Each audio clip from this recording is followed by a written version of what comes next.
જોઈ રહ્યા છો સ્પાર્ક ટુડે ન્યૂઝ. રાષ્ટ્રીય એકતા યાત્રા ત્રીજા દિવસે વડોદરા શહેરમાં પ્રવેશી છે. માંડવ્યા સહિતના પદયાત્રીઓનું ફૂલોથી સ્વાગત કરવામાં આવ્યું છે.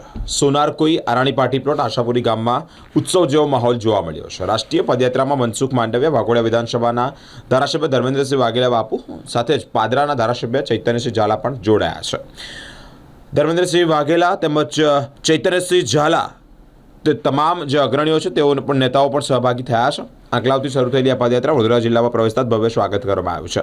જે સરદાર સભાનું આયોજન પણ કરવામાં આવ્યું છે. આ યાત્રા કુલ 152 કિલોમીટરની અંતર કાપી સ્ટેચ્યુ ઓફ યુનિટી કેવડિયા ખાતે સંપન્ન થશે.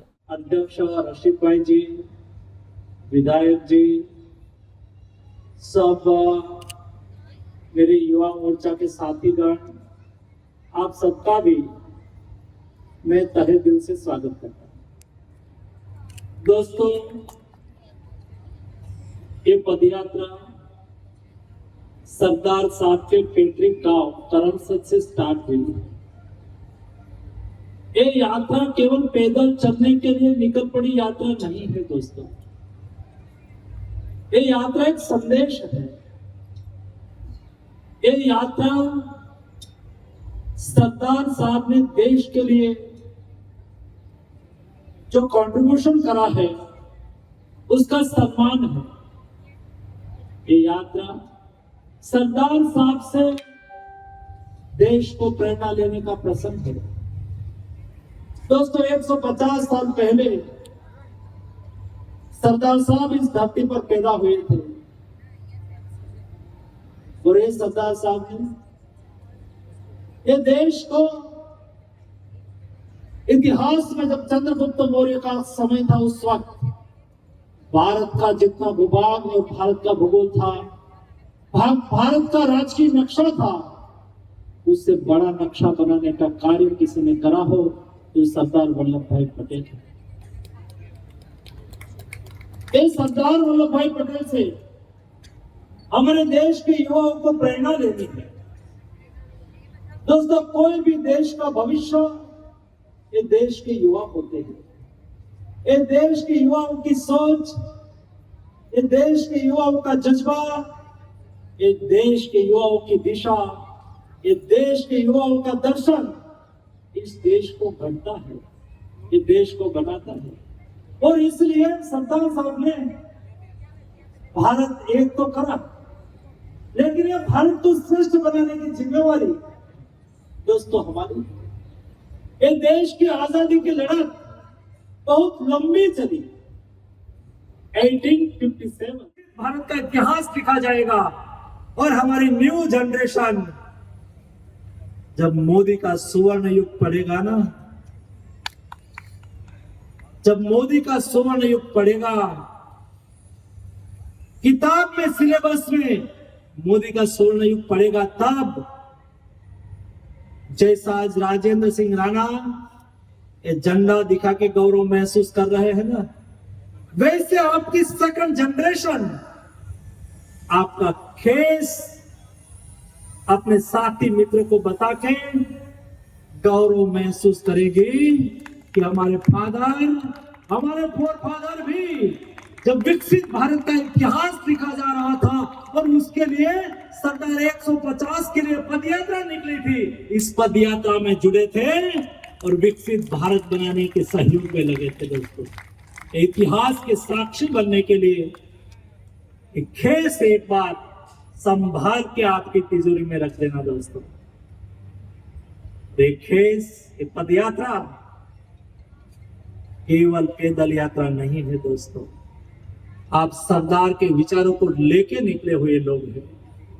आप सरदार के विचारों के, सरदार के संदेश के वाहक हैं. आज आप मोदी जी के विकसित भारत के गढ़वैये हैं. ये सोच के साथ आपको पदयात्रा में जुड़ना है, पदयात्रा में चलना है. वही आपका जज्बा को बनाए रखेंगे, वही आपको थकने नहीं देंगे, वही आपको ऐसी दूसरी पदयात्रा के लिए प्रेरित करेंगे, वही हमारा देश की ताकत बनेगी. आप सब युवा साथी को आज पदयात्रा के तीसरे दिन के समापन के अवसर पर हार्दिक शुभकामनाएं देता हूं. धन्यवाद. मेरे सामने बैठे हुए युवा आज 25 या 30 के बीच के एज के युवा लोग हैं जो कायमी पदयात्री के रूप में चल पड़े हैं। दोस्तों, जब देश आजादी का शताब्दी वर्ष मनाएंगे और भारत विकसित बनेंगे, तब ये विकसित भारत को आपको जीना है। जो 50 नियरेस्ट है लोग तो 75 के होंगे, ये तो विकसित भारत को देखेंगे। हमारे जैसे लोग विकसित भारत को देखेंगे, लेकिन आपको तो विकसित भारत को जीना है। इसलिए आपके सपनों का विकसित भारत बने, ये मोदी चाहते हैं।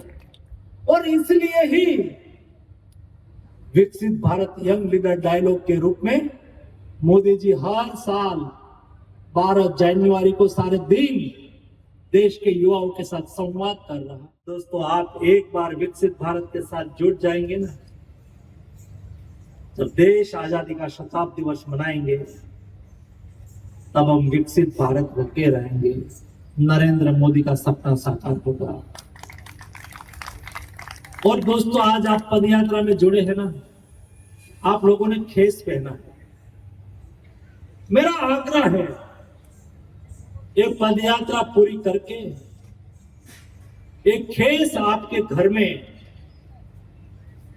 कबाड़ में रख देना, तिजोरी में रख देना। मैं इसलिए कहता हूं, आप केवल पदयात्रा नहीं कर रहे हैं, आप भविष्य के इतिहास का साक्षी बन रहे हैं। મોદીજીએ સરદાર 150 2 વર્ષ માટે ઉજવવાનું આયોજન કર્યું છે, જેના ભાગરૂપે સમગ્ર દેશની અંદર 750 થી વધારે જિલ્લાની અંદર 1500 થી વધારે એક દિવસની એકતા યાત્રાના આયોજન થયું. અંતિમ ચરણમાં રાષ્ટ્રીય પદયાત્રાનું આયોજન થયું, જે પદયાત્રા સરદાર સાહેબના પૈતૃક ગામ કરમસદથી નીકળીને સ્ટેચ્યુ ઓફ યુનિટી એકતાનગર સુધી 150 કિલોમીટરનો પથ તય કરશે. આ યાત્રાના આજે ત્રીજા દિવસે જ્યારે વડોદરા શહેરની અંદર અમે પ્રવેશ કરી રહ્યા છીએ, ત્યારે મને ખુશી છે, મોટી સંખ્યાની અંદર નહીં કેવળ ગુજરાતથી પરંતુ સમગ્ર દેશમાંથી યુવાનો આ યાત્રામાં જોડાયા છે. સરદાર સાહેબે એકતાનો સંદેશ આપ્યો હતો. મોદીજીએ એક ભારતને શ્રેષ્ઠ ભારત બનાવવા માટેનું આહવાન કર્યું છે, આત્મનિર્ભર ભારત બનાવવાનું આહવાન કર્યું છે, વિકસિત ભારત બનાવવાનું આહવાન કર્યું છે. આ યાત્રાનો સંદેશ છે દેશના યુવાનો દેશની એકતા માટે, દેશની આત્મનિર્ભરતા માટે અને વિકસિત ભારત માટે પોતાના કર્તવ્યનું નિર્વહન કરે. આ સંદેશ સાથે હજારો યુવાનો આ પદયાત્રા કરી રહ્યા છે અને આ પદયાત્રા આ ત્રીજા દિવસના અંતિમ ચરણમાં સૌ યાત્રીઓ વડોદરા પહોંચ્યા છે.